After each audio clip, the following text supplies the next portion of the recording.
যুক্তরাষ্ট্রের নিরবিচ্ছিন্ন সমর্থন পাবে ইউরোপ, তবে নির্ভরশীলতা কমিয়ে পশ্চিমা মিত্রতার ঐক্য ও সমমর্যাদার পথ বেছে নেবে বলে আশাবাদী ওয়াশিংটন।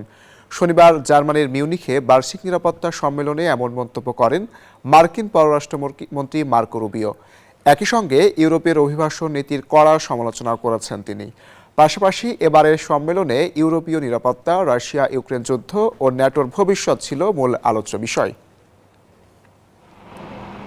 নিরাপত্তার চাদরে ঢাকা জার্মানির রাজধানী মিউনিখ।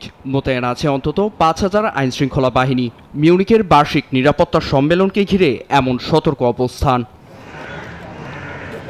বিশ্ব রাজনৈতিক টানাপোড়েনের মধ্যেই শনিবার দ্বিতীয় দিনের মতো মিউনিখে বসে সম্মেলন। অংশ নেন অন্তত ৬০ দেশের রাষ্ট্রপ্রধান, আইন প্রণেতা ও কূটনীতিকেরা। তাদের আলোচনা ও বক্তব্যে গুরুত্ব পায় রাশিয়া ইউক্রেন যুদ্ধ, ইউরোপের প্রতিরক্ষা সক্ষমতা, ন্যাটোর ভবিষ্যৎ এবং অভিবাসন ইস্যু।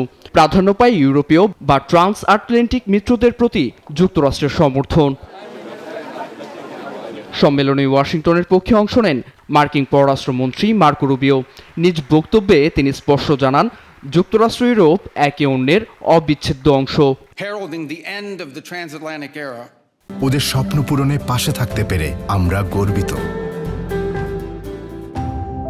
আমরা একসঙ্গে থাকতে চাই। যুক্তরাষ্ট্র ইউরোপকে দুর্বল নয়, বরং আত্মরক্ষায় সক্ষম ও আত্মগৌরবে গর্বিত অংশীদার হিসেবে দেখতে চায়। কারণ আমরা পশ্চিম গোলার্ধে বাস করলেও সর্বদা ইউরোপেরই সন্তান। তিনি আরো বলেন, ইউরোপ পরনির্ভরতা কমিয়ে নিজেদের পরিবর্তনে ব্যর্থ হলে যুক্তরাষ্ট্র একাই এগিয়ে যাবে। অবাধ অভিবাসন প্রসঙ্গও টানেন তিনি। বলেন, পশ্চিমা বিশ্বে সভ্যতার অবক্ষয়ের মূল কারণ অনিয়ন্ত্রিত অভিবাসন।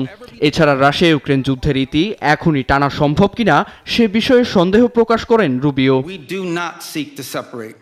এরপরই ইউরোপের নিরাপত্তা ও প্রতিরক্ষা ভবিষ্যৎ নিয়ে জোরালো বার্তা দেন ব্রিটিশ প্রধানমন্ত্রী কিয়ার স্টারমার।